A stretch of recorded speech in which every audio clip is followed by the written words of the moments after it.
আমার বাবাকে ফোন দিল, দিয়ে বলে কি 5 লাখ টাকা দিতে হবে। তখন আমার ছবি তোলে উলঙ্গ অবস্থা। আমি এর সঠিক বিচার চাই। করার পর আমাকে অনেক দূরে নিয়ে যায়, এক বাসায় রাখে। আমি ওকে কত অনুরোধ করেছি যে সুমন, তুমি তোমার মামি না আমি। প্রতারণার ফাঁদে ফেলে অপহরণ এবং মুক্তিপণ দাবির অভিযোগ উঠেছে এক যুবকের বিরুদ্ধে।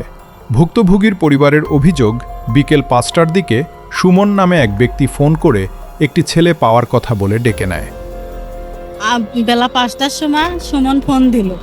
ফোন দিয়ে আমার ছেলে পেলে হয় না, তো সুমন অনেকদিন বলেছে যে মামি আপনাকে একটা ছেলেকে মেয়ে আনি দেবো। তা আমি আনি দিয়ে ননদের ছেলে। তে আমি কাল বেলা 5টায় ফোন দিয়েছে, মামি একটা ছেলে পাইছি আসেন। তা আমি কইছি আমি যাবো না তোমার মামাক ছাড়া। তে বলেছে আপনি আসেন তো সমস্যা হবে না। পূর্ব পরিচয়ের সূত্র ধরে তার কথায় বিশ্বাস করে নির্দিষ্ট স্থানে গেলে কৌশলে তাকে নিয়ে যাওয়া হয় অন্য জায়গায়। এরপর সেখানে নিয়ে গিয়ে জোরপূর্বক আটকে রাখা হয়। ভুক্তভোগীর দাবি, তিনি বারবার অনুরোধ করলেও তাকে ছাড়েনি অভিযুক্তরা। এ সময় আরও কয়েকজন এসে তাকে ঘিরে ফেলে এবং টাকা দাবি করে। তেল লাইন দিয়ে যায় সাদেক সাহেবের খোলা দিয়ে আমার খোলা দিয়ে নামা নিয়ে গেছে সুমন নিয়ে যায়। পিছনে দিন 5টা করে ধরেছে। আমি ওকে কত অনুরোধ করেছি যে সুমন, তুমি তোমার মামি না আমি। এক পর্যায়ে তার পরিবারের কাছে ফোন করে মুক্তিপণ হিসেবে অর্থ চাওয়া হয়। অভিযোগ রয়েছে, পরে সুমন তাকে ফোন করে এবং আপত্তিকর অবস্থায় ছবি তোলে। তুমি আমাকে গায়ে হাত দিয়ে না। তারপর তরময়, রিপন, হাসান, এই যে সামেদের সালের নাম তো রনি, এই যে তপেন, এরা সব আইসি আমাকে বলে শালিতেন টেকা লাও। কিসের টেকা নেবেন আপনারা? তো আমাকে নিজে এসে বাইর থেকে ডেকে নিয়ে আইছেন।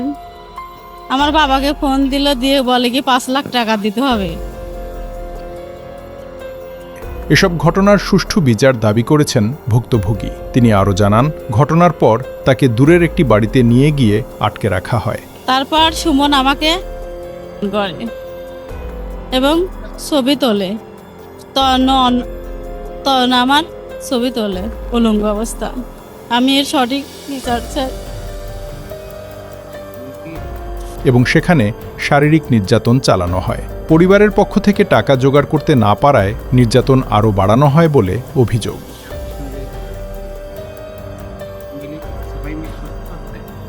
সুমনই তবে আমাকে অনেক দূরে নিয়ে যায়, এক বাসায় রাখে।